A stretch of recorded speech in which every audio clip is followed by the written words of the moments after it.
This episode is brought to you in part by the Table Podcast from the Hendricks Center at Dallas Theological Seminary. I'm Darrell Bach, one of the hosts, and I invite you to join us as we discuss issues of God and culture, which includes anything and everything. Listen on your podcast app or at dts.edu/thetable.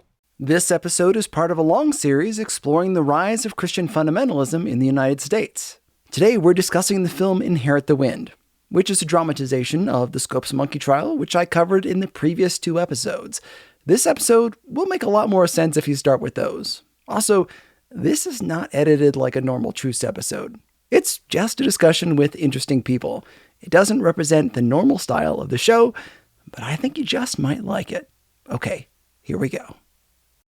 Hello, everybody, and welcome to the Truce Podcast, and also a special episode crossover of Seeing and Believing.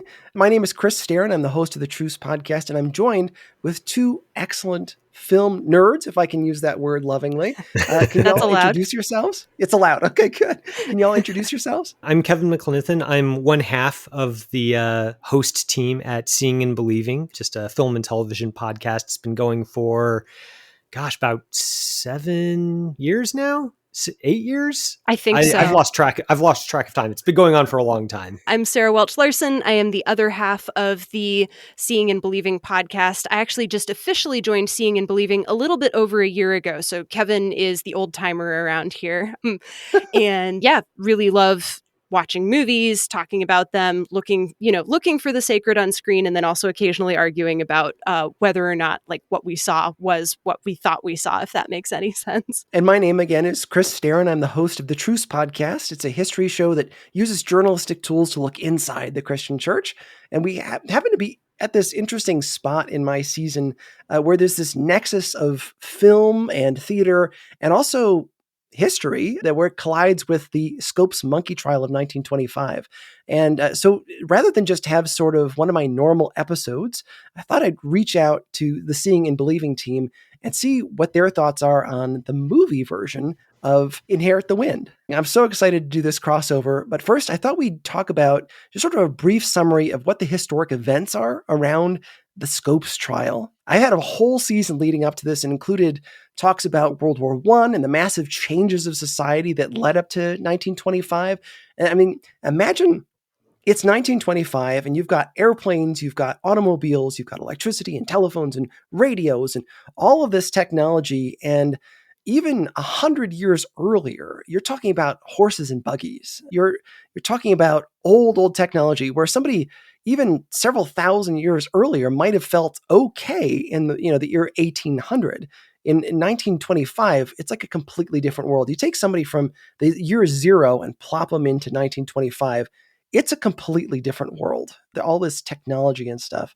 And so that's kind of one of the things we've spent a lot of time talking about this season, but that leads us up to new ideas like those of philosophies of like Friedrich Nietzsche and the Leopold and Loeb murder that I had an episode about, where 2 guys took Nietzsche's philosophy to its sort of illogical conclusion and ended up murdering a boy because they thought they were a more evolved creature.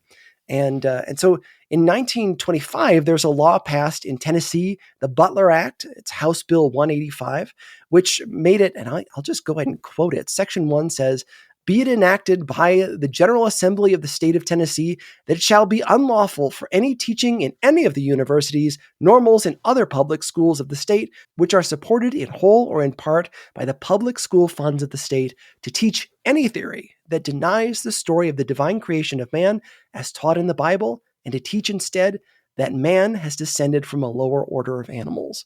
So it made it illegal to teach evolution in public schools. There was an article in the newspaper the ACLU had put out asking for somebody to test the law in Tennessee. So a group of businessmen get together in this soda fountain and they agree that they're going to have the young local teacher, John Scopes, say that he taught evolution in public schools, which he actually didn't do. They arrested him there in the soda fountain, had like a gentlemanly agreement, maybe the nicest arrest ever in the history of the world. And then they took Scopes on a publicity tour of the United States. Like, he didn't actually go to jail, didn't spend any time there. And then 2 of the most famous men in the country come on board to spar it out in the trial. William Jennings Bryan and Clarence Darrow, both of whom appear a bunch in my season if you want to learn more about it. But that's basically the rundown of the Scopes monkey trial. And this play, written by Jerome Lawrence and Robert E. Lee, not that Robert E. Lee, it's a different one. It comes out in 1955, and then it became this movie starring Spencer Tracy in 1960. And that's the movie we're here to talk about, which, as I understand it, is very similar to the play. That is the basic history of what happened.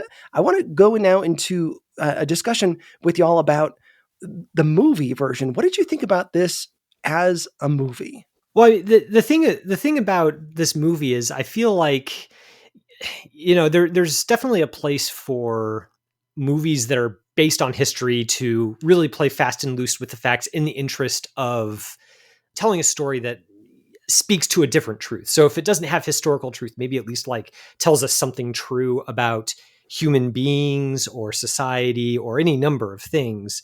And I think that can be really valuable too. I think maybe the issue here, if you're not, pulling your hair out over historical inaccuracies, because I haven't dug into it as deeply as you have, Chris, obviously, but I think Kramer is, he likes to stack the deck a little bit, where in the performances, he's not content just to make the William Jennings Bryan stand-in kind of wrong. He has to be wrong and also kind of buffoonish. So the actor who's playing him, Frederick March, seems to have been directed to kind of be as pompous as possible, to be kind of this bloviating, almost fool who just sort of spouts a lot of, fundamentalist rhetoric and kind of, has his thumbs literally hooked into his suspenders when he's not stuffing his face with fried chicken. Yeah. And he's constantly got this sheen of sweat on his bald spot. It's all just, it's a little bit much. And I think that's maybe where it falls down for me, regardless of the history, is just that it feels like some of the characters are accorded the grace of being seen by the film as human, and others are more just, they're there to be bowling pins to get knocked down. The character of Rachel, and who's supposed to be Bertram Cates, who's John Scope's stand-in in the movie, supposed to be his girlfriend in the film, but she didn't actually exist. She was not a historic figure. John Scopes didn't have a girlfriend at the time of the Scopes trial. That was something kind of created for emotional impact. And there were a lot of things in the movie that were created in that way. Even the way that H.L. Mencken, who is the real life figure that was portrayed by Gene Kelly in the movie, E.K. Hornback, they make him look like a smart aleck, and he's definitely like a loner in the movie. But in real life, the real H.L. Mencken was actually an anti-Semite and a pretty lousy guy from everything that I read about him. But he seems sort of like this enlightened, righteous character, even though he's sad in the film, like kind of lonely character. He's held up as this kind of, bastion of righteousness in some ways. So that was also kind of an interesting way to portray that. I was also curious, did you feel like there was a sort of a North and South component to this movie? Oh, 100%. And actually it drove me nuts because that isn't a Tennessee accent in the slightest. What are your credentials, Sarah? How do you know what a Tennessee accent is like? Well, I actually lived in Memphis for 3.5 years when I was growing up. This would have been when I was in middle school, I think. So I'm more familiar with a Western Tennessee accent, but it sounded like a lot of very fake, slippy Georgia accents to me when I was listening to a lot of the dialogue. I was a linguistics major in college, so paying attention to the way that people speak and how they go about speaking is something that is very important. So I found that piece probably more distracting even than the historical inaccuracies. With your linguistics background, I'd be curious to know, did you notice that only some people had a Southern accent, even though they were in the same town? Yeah, I did. And that, I think, almost bothered me a little bit more, but I don't know. I don't think this movie is quite going for verisimilitude when it's talking about all of the different characters within the town. I think it was just whoever felt brave enough to put on a fake Southern accent was going to try to do it, and then it was going to slip no matter what. Yeah, I mean, I didn't live in Tennessee at all, but there's one moment when the Bryan character is getting his big welcome parade in front of City Hall, and some citizen of the town comes up and gives him, I don't know, gives his wife some flowers or something. And she says, just a throwaway line. She's just, basically a glorified extra. But the line was just, she was trying so hard, bless her heart, to do a Southern accent. It was not hitting. It was, right. And I think that's kind of, the townspeople in this film are definitely, they're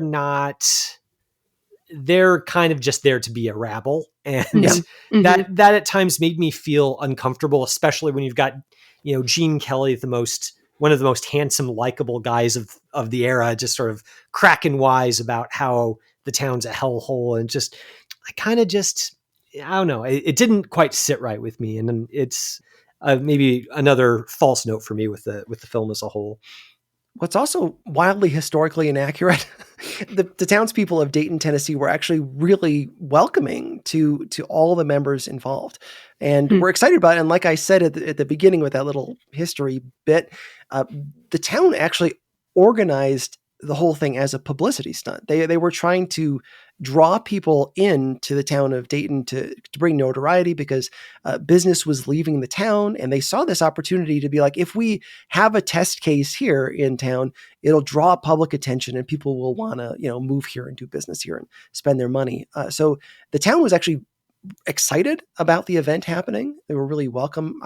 When I went there to actually interview people in the locations, it sounded like there was sort of a love-hate relationship currently for the Scopes trial because it still does draw people to Dayton to come see the museum. And there was a brewery that had newspapers of the event on the wall and had burgers and stuff named for monkeys. And it was really charming. So they embraced it. But the folks I spoke to in the episodes had told me that there's also sort of a let's get over it mentality in the town, and the town Dayton actually is really charming. I recommend people go there. It's like a fishing haven today. People go there to ride motorboats and go fishing. So it's kind of a cool spot. But back to the north-south thing. The juxtaposition in the movie is interesting because they make slights towards people from the city. And then they also make slights of people coming from the north down to the south. But fundamentalism, at least the early days that I've spent most of the season on, was mostly a northern phenomenon and wasn't in the south. So it's kind of an odd thing that they're going for here that didn't really exist. And these guys were invited guests. They weren't, lawyers who came down here to tell our people how to live. It was, they were invited guests and they were treated really well. So that does seem like a bit of a reach. And it's even odd too, because it's very clear that they are talking about William Jennings Bryan, the Matthew Harrison Brady character is representing William Jennings Bryan. And somebody shouts out, "We voted for you 3 times." And actually the town didn't vote for Bryan because he was a Democrat and that was a Republican area. So there are a lot of little moments like that actually didn't happen and add a lot of complexity to the story. So yeah, they did welcome William Jennings Bryan to the town. There wasn't a big marching parade through, but there was a warm welcome for him.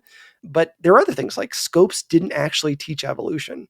In the end of the movie, they point out to Matthew Harrison Brady, that there is a radio microphone. That's something you won't need. Well, actually, William Jennings Bryan had a radio show. He knew what he was doing, and he didn't die in the courtroom. He died shortly after the trial, just a few days later. But like I said, H.L. Mencken was a racist, not just anti-Semitic, but also did not like African Americans. But to be fair, neither did William Jennings Bryan. So there are a lot of historic inaccuracies and heavy-handedness. Why do you think maybe a fundamentalist audience wouldn't like this film?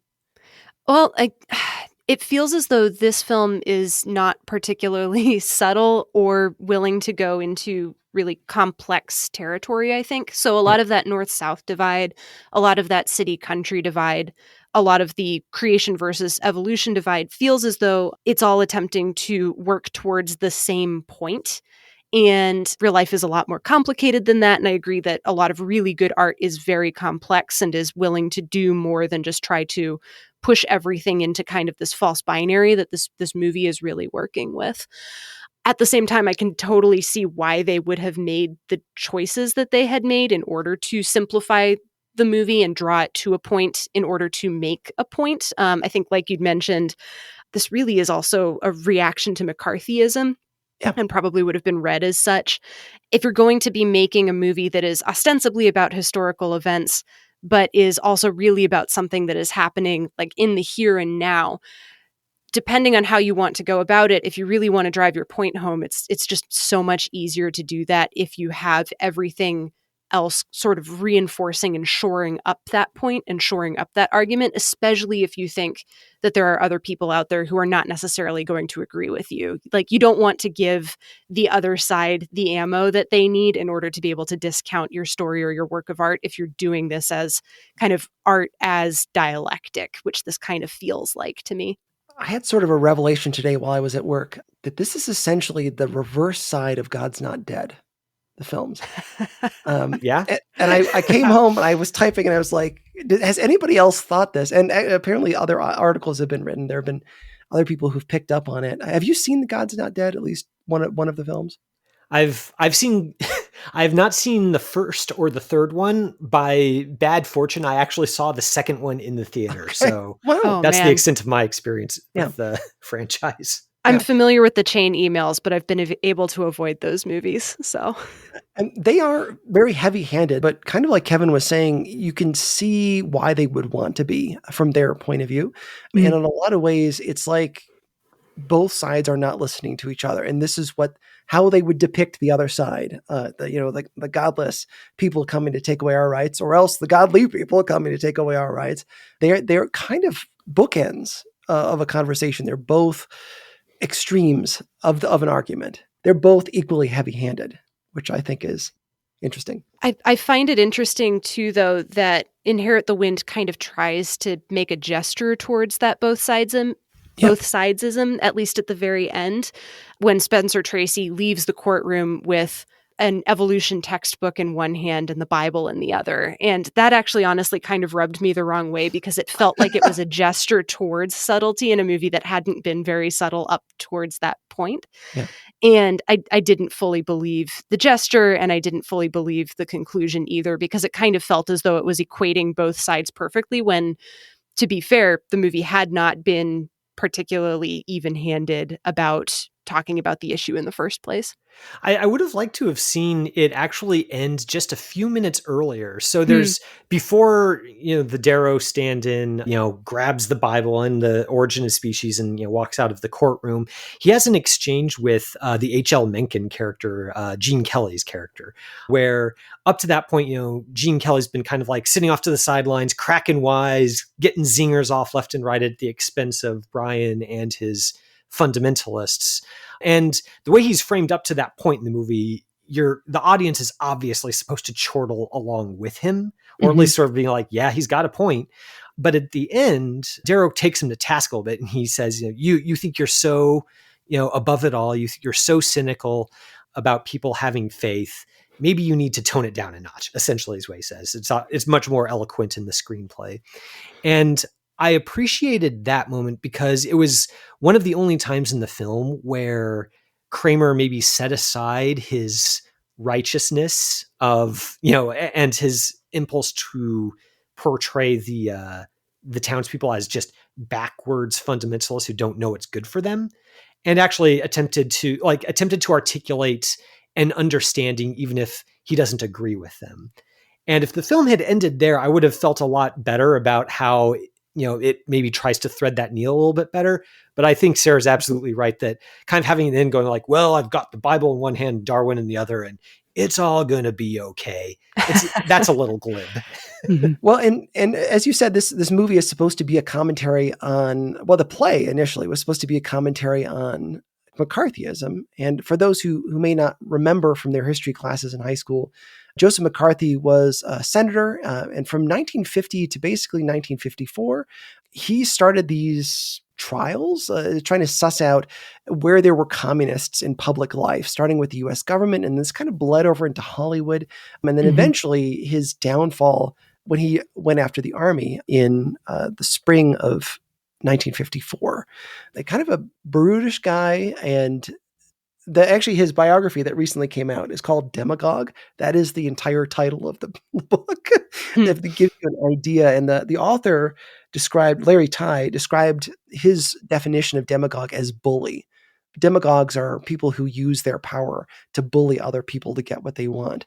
And that's kind of where McCarthy fits. I could talk about McCarthy honestly all day, but in the interest of making this interesting to other people, is there any hint of McCarthyism? How do you see this film, this work of art addressing McCarthyism, or how is it not? I could definitely see how, watching it here in 2023, how it has resonances with the McCarthy era. But, weirdly, I think if it's about McCarthyism, I think it's only because it's more broadly just kind of about reactionary mindsets. Just how, in some ways, it is pretty perceptive about how reactionary ways of thinking and acting can take hold of large swaths of people as a result of fear. They see evolving perspectives, regardless of whether it's actually about evolution, as like a dangerous threat to a whole way of life, rather than just a new way of thinking that has to be accommodated or not, and that it must be squashed at all costs. I mean, like McCarthyism, since it reached its height, like just a few years before this film came out, would obviously have been the touchstone for contemporary viewers. But even watching it today, I think that it's still, maybe that's why we still keep watching it, is every era has its own reactionaries. The reactionaries often want to, in some way, address or suppress certain ways of thinking, whether or not that's justified. It's funny. If somebody hadn't told me that this was a film and a play first commenting on McCarthyism, I don't think I would have picked up on it, even though season 3 was all about how socialism and communism impacted the American Christian church. And I had read up on McCarthyism and planned an episode that I didn't do because I thought it'd be tedious, even though I was fascinated by it.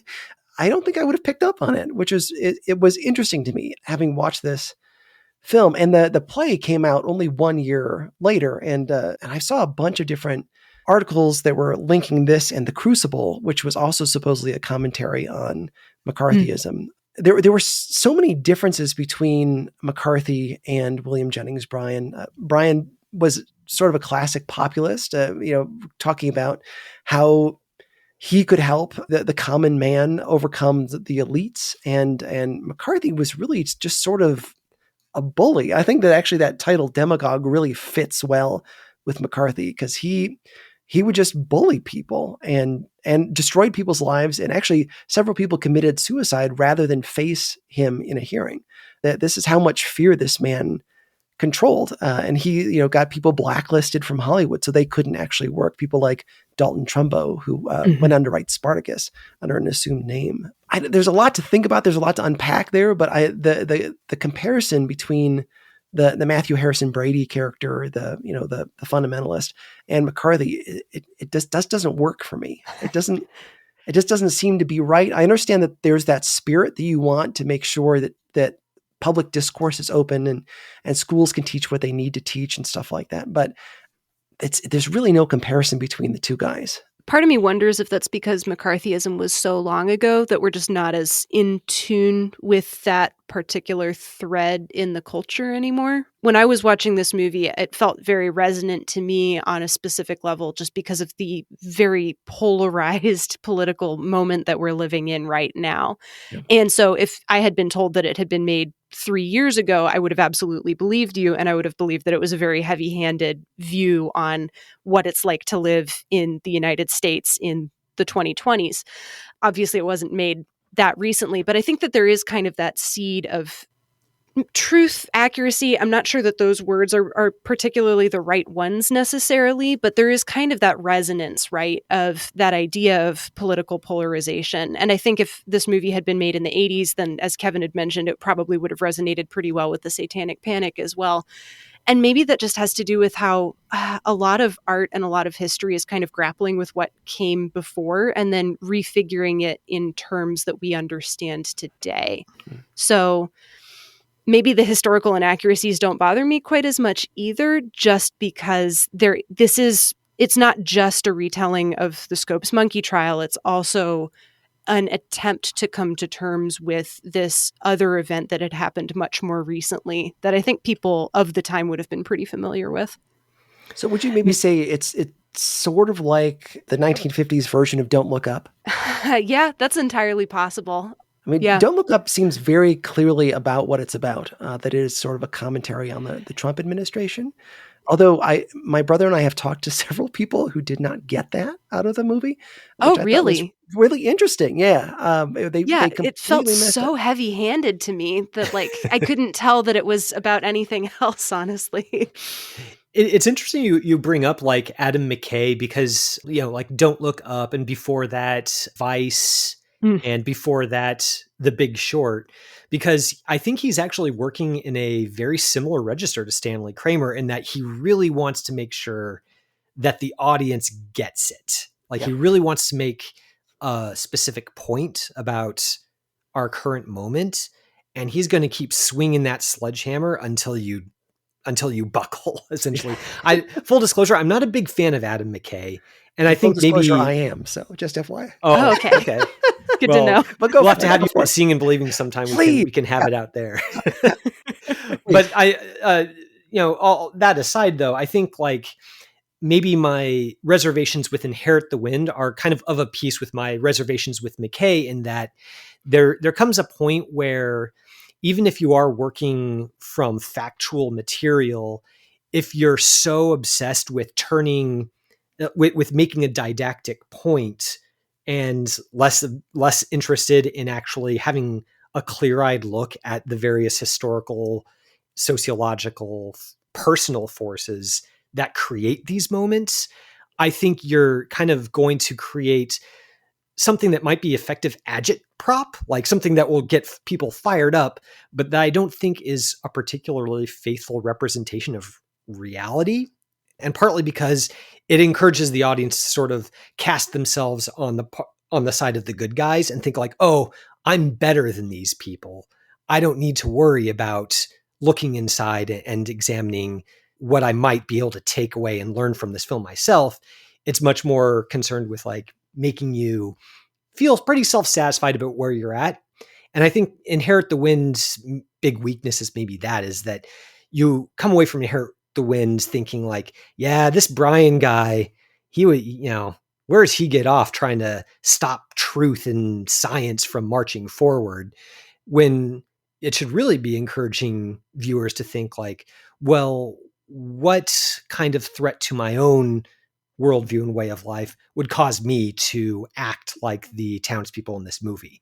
And the film doesn't seem very interested in provoking that line of questioning in the viewer. And that's maybe why I'm kind of hesitant about it as both history and as art. This episode is brought to you by No Small Endeavor, the acclaimed podcast from Great Feeling Studios and PRX. In each episode, host and award-winning theologian Lee C. Camp sits down with courageous and impassioned people, like Hollywood legend Rob Reiner and civil rights hero Reverend James Lawson, talking about what it means to find true happiness and flourish in day-to-day life. And if you're looking for somewhere to start, why not check out the recent episode with award-winning journalist and best-selling author Tim Alberta on Christian nationalism's role in the Republican Party. Follow No Small Endeavor on Apple Podcasts, Spotify, or wherever you get your podcasts.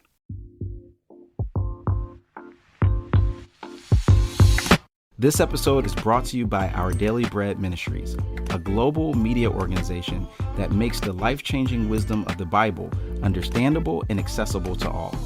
As a part of that mission, Where You're From is a podcast for those who believe it's important to stop and listen before we speak. Join us on each episode as we ask another Christian thought leader where you're from and discover how their life experiences and expertise, even if we may disagree with something they say, offers us important perspectives worth thinking about. To see our list of guests, visit whereyou'refrom.org today. That's whereyafrom.org. I'm Russell Berry, reminding you that it's not just about where you're at, but it's also about where you're from. As far as art and history go, do you feel like there are responsibilities that artists ought to have when they're creating art and commenting on something? Again, like Adam McKay, I enjoy his style of filmmaking, I should say. I don't always agree with his conclusions of things, but I think that I enjoy how gutsy he is and that he has a point of view. And I don't always agree with it, but I think it's a fascinating way to go about making a movie. are there responsibilities that artists have or should have when making a project that will shape how people view history? That's the eternal question, isn't it? Yeah. Do you One have a of good my- answer, Chris? Because I'm not sure I do. Well, I'm a bit of a Napoleon nut. I think he's a really fascinating character. And this made me think of one of my favorite paintings that's at the Louvre. It's this painting called Bonaparte Visiting the Plague Victims of Jaffa, which is, such an alluring name. But it was painted in 1804. Napoleon, when he was on his Egyptian campaign, went up to Jaffa, which is now in Israel, went and visited these plague victims inside of this hospital. They were affected by the bubonic plague, and went to go visit these guys, which was not a smart move when you're a leader, because he could have gotten the plague. But in the painting, which I'd encourage people to look up, he is the source of light. So all the shadows kind of go away from him in the painting, and he's holding his hand out very much sort of like God does in the painting of the Sistine Chapel, where God's reaching out to Adam, and he's reaching out to touch one of the victims of the plague, almost like he's about to heal them. So it's very much like a Christ-like image. And what's really interesting about this is, historically, Bonaparte, he did actually go and visit this hospital in Jaffa. But as he was leaving the room, he told the doctor to poison all the men after he left, to kill them. This painting was actually commissioned by Napoleon as a work of propaganda.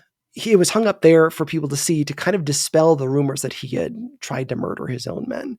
It's a really fascinating story. So there's like, propaganda goes way back. Yeah. It goes way, way back. But it really made me think about our desires to tell a story, and what is our responsibility in history, because Napoleon was very much trying to bend history, or at least bend public opinion to his way of thinking, and to make him almost, again, like a Christ-like figure.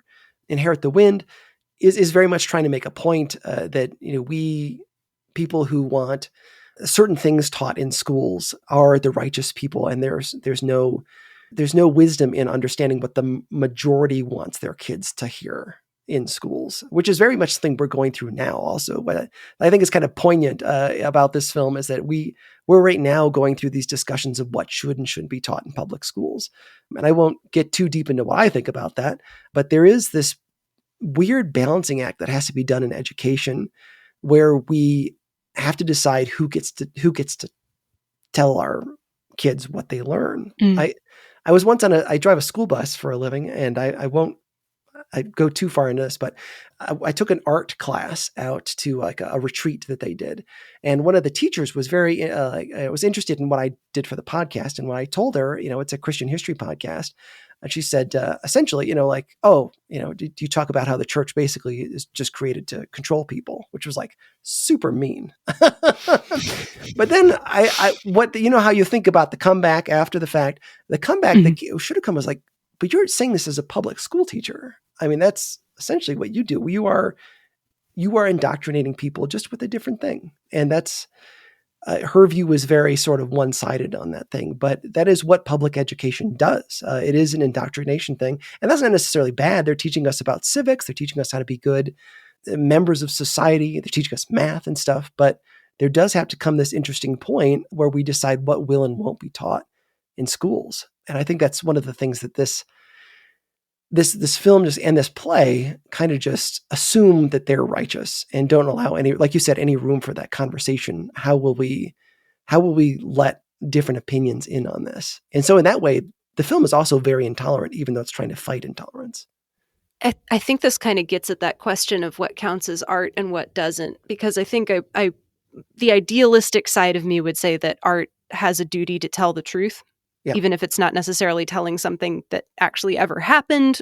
It's definitely not under the obligation to even be beautiful. Like, art can be very ugly and also very instructive and informative, and yet it's also not art's job to tell us how to think about art, which I think gets at that fuzzy line between, propaganda or actual art. Like, the way that you described the painting of Napoleon is a very beautiful description. And if I hadn't known the background behind it, I would have just thought that's a gorgeous painting.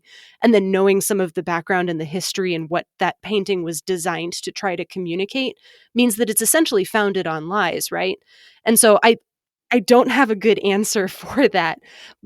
But it does feel as though good art is good at telling the truth, even when it is very deeply uncomfortable and unpleasant to hear. And then you have to kind of parse through, well, what is actually truth?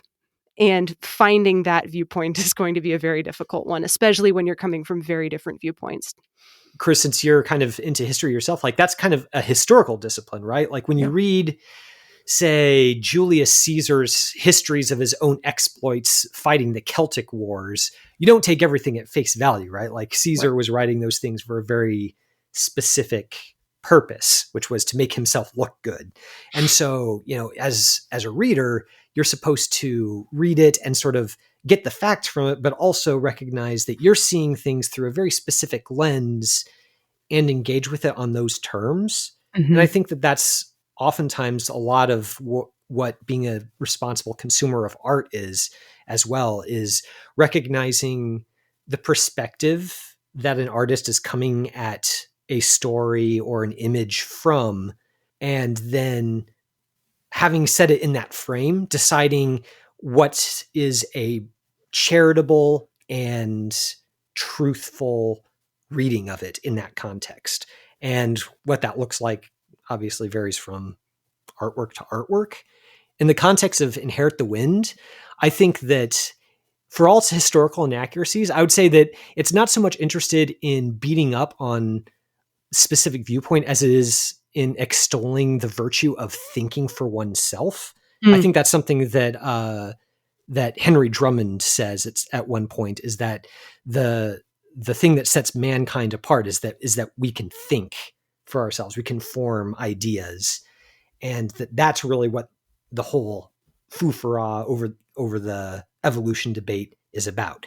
I don't think Stanley Kramer really takes his own advice. Like, I think he doesn't invite the audience to think very hard about this particular issue. But I think taken at face value, maybe that thesis statement is a worthwhile one. Well, I'm really interested in what you said. The audience should have sort of a charitable view. I wonder, coming into yourselves as Christians, seeing this movie that is kind of harsh on religion, how do you think we should prepare ourselves for this movie? How do you think we should think about the people who made it? What are your thoughts about that as an audience response? Oh, man. I mean, I'm coming at it from a pretty interesting perspective because I was homeschooled and was also homeschooled of the flavor that didn't learn evolution as I was being homeschooled. So for me, this kind of felt like an interesting viewpoint into how somebody else from the outside would have approached that worldview and the decision to teach just creation versus just evolution, or some mix of all of those. I think that can be a little bit tricky, and it was kind of an uncomfortable experience on certain levels because I could see where the movie was coming from, and I could also see, like, that's not the reasons why I learned what I learned when I was taught what I was taught. And also, I'm in a different place as a person now from where I was when I was in school. I think that approach of coming to it with a charitable mindset is a really important one, though, because it's coming at it and being willing to engage that other person, at least on their terms, in order to try to come to a better understanding of where they're coming from. Mm-hmm. And then if their approach is incoherent, or if what they're saying is not actually the truth, then that's where you can really start to engage and try to come to a better understanding with them as well. This all sounds very naive as I'm saying it out loud, and I don't mean for it to. No. But I think it's a tricky balancing act, right? Like, you have to be willing to engage with somebody else on their own terms, and then also be willing to not cede any ground where ground should not be ceded. If truth is on the line, then that's something that you have to be willing to not give up. But you also have to be willing to do that engagement with grace and with love, because without love, we're nothing. Amen. When I'm approaching a work of art, whether it's a painting or a movie, or even when I'm talking with a person, I think there are a lot of parallels between those. Like you said, approach with charity, but also know that the thing that you're seeing in the front is often the public face and not actually what's going on behind the scenes. Mm-hmm. So I think it's always good to ask, what led you to get to the point where you wanted to make this, or to say this thing, or to attack me, or have your opinion, whatever your opinion is. Inherit the Wind, it helps to understand that it was inspired by McCarthyism. When somebody's angry at me, like that teacher on the school bus, she wasn't angry, she was just poking me. But when she was doing that, and I should have come up with a better response, my response should have been to ask what was behind that. Because oftentimes the things that people say are not really good at communicating what's going on behind the scenes. And I think in a lot of ways, the Sermon on the Mount has a lot to say about how we should respond when people are angry at us, to turn the other cheek, to pray for those who curse you, to bless those who curse you. I think that's a great response. And boy, this has been a great conversation. And I could talk to you both forever, but I don't want to keep you up super late. So thank you so much for being on the show, and thank you for your show. Would you like to plug your podcast? It is called Seeing and Believing. Sarah mentioned our tagline when she introduced herself. We like to say that we're always searching for the sacred on screen, and we do that every week. Pretty much, we're on episode 360. Well, we're doing 367 this week as of recording. Yeah. Wow. Just search for Seeing and Believing. You can find us there. Yeah, we'll keep on trucking. Hopefully, we'll see some new faces in our listener mailbag. Before we go, I want to remind you why we discussed this film today. Inherit the Wind as a film and as a play has dramatically shaped how people think about the Scopes trial and Christian fundamentalism. It is historically inaccurate, I think really inaccurate, and that makes a difference. It's impacted how generations of people learn about these events as they're shown this movie in classrooms or when they perform it on stage. I spent this whole season discussing the rise of Christian fundamentalism because I think that the way we talk about it is just not helpful. We usually slap it on things we don't like so we don't have to discuss them. In the end, I personally think that Inherit the Wind is an irresponsible work of art. By trying to make a point about McCarthyism, it willy-nilly picks on fundamentalism without giving it a fair shake. There's no mention of William Jennings Bryan's concerns about social Darwinism, the Leopold and Loeb trial, Nietzsche, or the changing morals of the era. It's a one-sided work of revisionist history. How we deal with that reality is up to us. Rather than feel maligned or think that the whole world hates us, maybe we can use this film as a way to reflect on our own need for humility in this present moment. Can we both stand for truth and also remember to be gracious as well? I think so. The title, Inherit the Wind, comes from Proverbs 11:29. Perhaps the best way to wrap up today is with the beginning of that chapter, talking about the need for truth and a humble heart. The Lord detests dishonest scales, but accurate weights find favor with him. When pride comes, then comes disgrace, but with humility comes wisdom.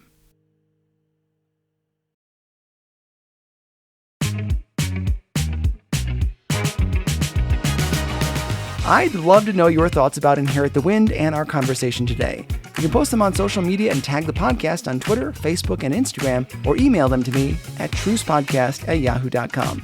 Thanks again to my guests from the Seeing and Believing podcast. They were a lot of fun. Listen to their show and let me know what you think.